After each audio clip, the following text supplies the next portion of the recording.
intend to do this once per week, depending on the interest. And oh my goodness, I'm trying to figure out my camera source. So bear with me. This is a work in progress. What I'm going to be doing is hopefully sharing tools that I have found to, like the title says, relieve anxiety, find peace, and come out on the other side with a maybe even perhaps a sense of calm that wasn't there before. If you're out there, let me know. You see the logo of my organization, Land to Learn, formerly known as Hudson Valley Seed. And I want to give a shout out to them because we're struggling to, well, not struggling, we are meeting the challenges on how to address the situation we're in. We provide garden-based instruction to elementary schools. I do work in a maximum security prison for teen boys, and so it's been a challenge getting lessons out, helping with the food reclamation and food pantry process, and so that's some of the things we're trying to do. I'm on a new platform, so I'm still trying to figure some stuff out. Let me know if you are out there. It would be really helpful. I assume I will have a recording of this, and I don't know why bilateral stimulation is showing up. That's one of the things I'm going to talk about. But I think first, let me start off with something called a heart coherence method. And that essentially has to do with connecting our mind and brain, two different things, and heart.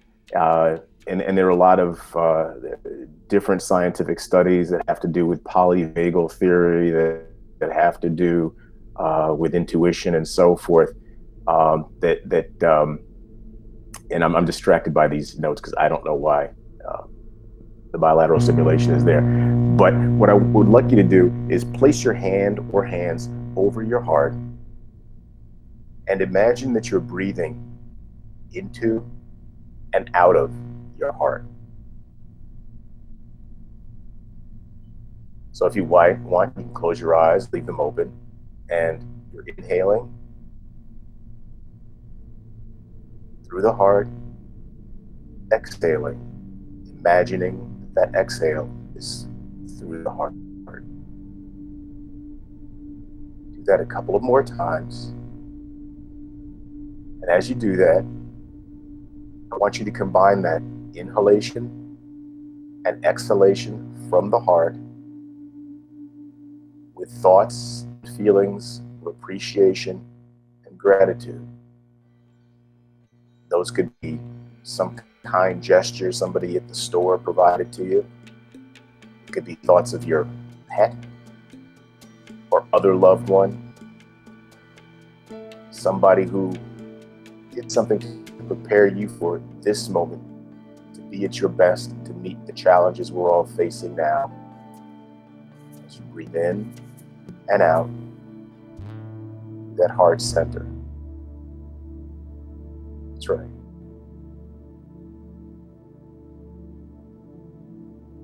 And you can continue that breath. And that heart coherence technique or heart locking technique is something that was created by somebody called HeartMath, an organization called HeartMath. And we can talk more about them in future broadcasts, assuming I get enough people on who want future broadcasts.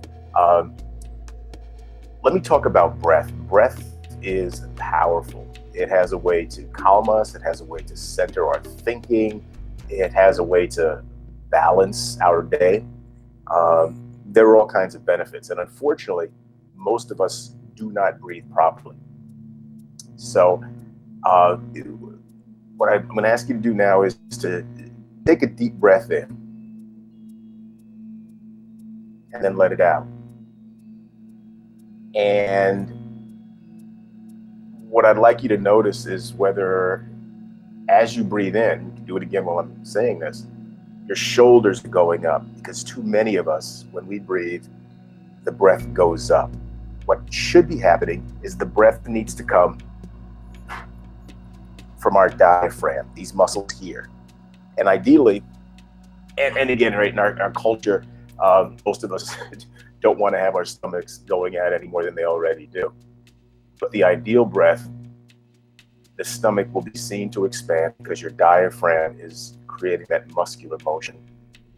And we should also ideally feel the breaths expanding our sides and from the back. So you're kind of like a 360-degree container, and the breath is filling that container. So you're working the muscles of the diaphragm, the intercostal muscles. Those are the muscles along your ribs that kind of look like fingers. And we want to limit the work that the accessory breathing muscles do. The muscles of the neck, the sternocleidomastoid, the shoulders, the upper chest. Because if we have most of our breathing there, that's where we also can contain a lot of stress. It also actually literally keeps us in our head. And what we want to do is be more centered. So that centered breathing helps more with the carbon dioxide oxygen transfer. It helps with our digestion.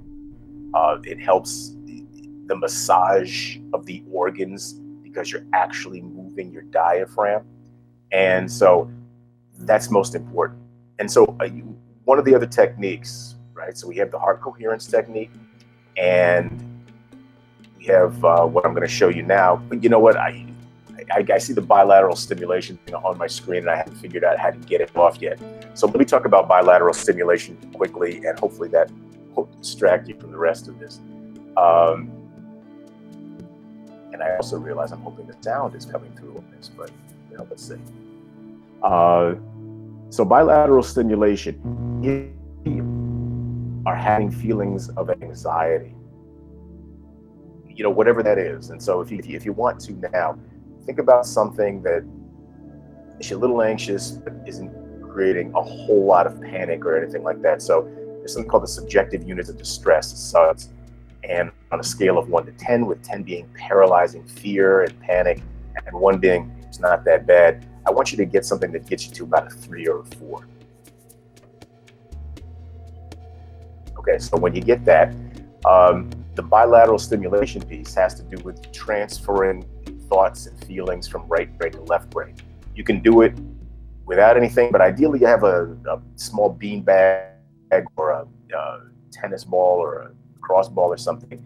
And what you're going to do is you're going to move it from one hand to the other hand as you think about the thing that's creating the upset. And what you need to do is make sure you're crossing the midline of the body as you constantly transfer back and forth. And do that, well, until on that subjective units of distress scale, the units of distress go down to ideally 0, right? There's just, you got nothing but time now. So they go down to 0. So I'm still going to try to take this bilateral stimulation thing off the screen. But practice that while I try to figure that out. Okay, let's see if that works. Yeah, okay, I'm kind of getting the hang of this whole thing. So the next thing I'm going to teach you is something called box breathing. And I'm not sure the exact origins, but it has gained a wide following in the military. Also, before I forget, if I have some of these breathing techniques on audio, and I can send them to you. Just get back to me, connect with me, let me know. The other thing I have is at this point kind of an exercise, vintage exercise video. I spent many years of my adult life as a personal trainer with a bunch of certifications. I put myself through law school in part by doing personal training in the early 80s. So it's interesting to me to see all these Instagram body influencer kind of people who are scrambling to figure out, now that they can't appear almost half naked on a beach, how they're going to stay relevant. So people are trotting out all kinds of crazy high intensity circuit exercises for people who frankly haven't been that active, and they're trying to tell people that, you know what, you've never jumped in your life, or since you were probably 10. Now I want you to jump for 60 seconds, and then you're going to follow it up by explosive push-ups, and then you're going to, no. If you want an exercise program that makes sense, let me know. I've got something I can send you, okay?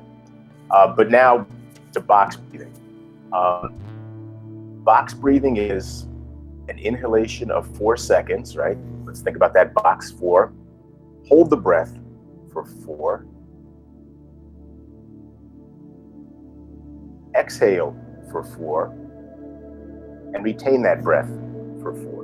So it's an inhale for 4, exhale for 4, and in between, you're holding your breath. So I'm gonna talk you through it. And again, remember that your shoulders should not be coming up on this.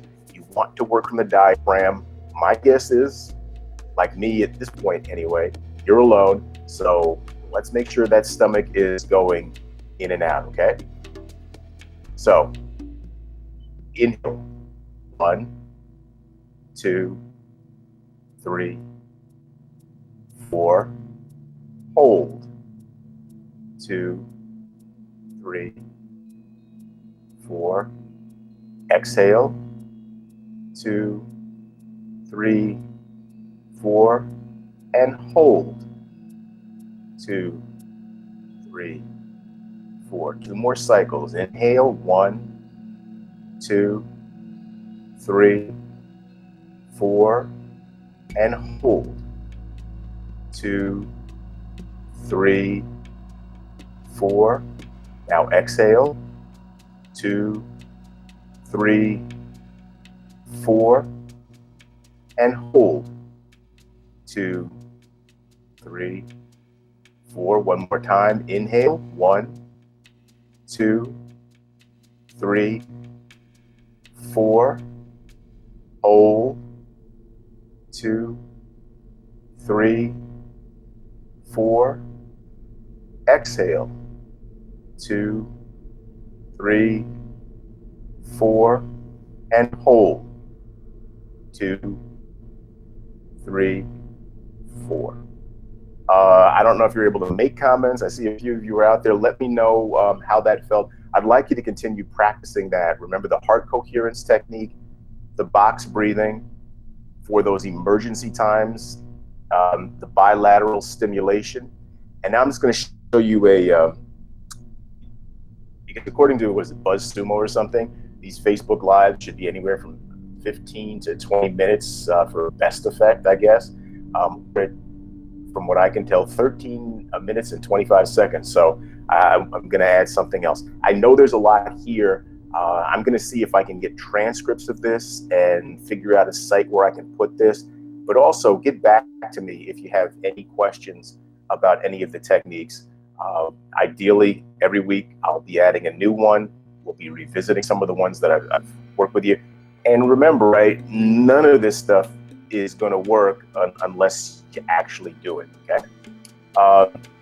So right now, this is how I think. I'm trying to let you know whether I'm thinking about either tapping, which is also known as EFT, or alternate nostril breathing. I'll check the time and maybe we'll do both. But let me do a quick tapping. This is kind of adopted from something called faster EFT. EFT goes back emotional freedom technique. Before that, I can't even remember what it's called, but this is how far it goes back. I have the cassette tapes with the training from a Dr. Roger Callahan. And any source material or studies you want me to provide you, just let me know. But again, tapping is something we can do to bring more energy to our systems, to help with our digestion. And in this case, it's a technique that can help if we're feeling particularly anxious about something. And there are all kinds of formulas, and you can go and look up EFT or tapping. I'm going to show you a fast technique that was provided to me by a hypnotist, Mike Mandel. And so the first thing is you're going to tap on what some people would call the crown chakra, right? I like to call it that one of the things I'm doing during this time is I'm into a bunch of different stuff and kept it secret all these years from a lot of people because, I'm supposed to be a certain way in my roles, but hey, this is a time where my freak flag can fly. So I'm going to call this the crown chakra. So what you're going to do is you're going to tap at each position roughly 6 to 8 times. Not so much that you knock yourself out, but firmly. Okay. So on the crown chakra, tap. And what I want you to do is, again, the subjective units of distress. Think of a problem that on a scale of 1 to 10, with 10 being paralyzing, panic, and fear, something that gets you to about a 5. Okay? And I want you to keep that thought in mind as you go through this tapping sequence. All right. So you're going to tap. And so for me, let's see. I'll as an example. I also study Stoic philosophy, so not a lot of things throw me off other than my family being home while I'm here trying to work. But so, okay, maybe that distractions not allowing me to concentrate. So, okay, I'm going to repeat that to myself, or in this case, out loud while I tap. Distractions. Now you're going to tap. Here we go, the third eye, but right inside the eyebrow. Tap firmly, but not so hard that you're hurting yourself. In my case, distractions.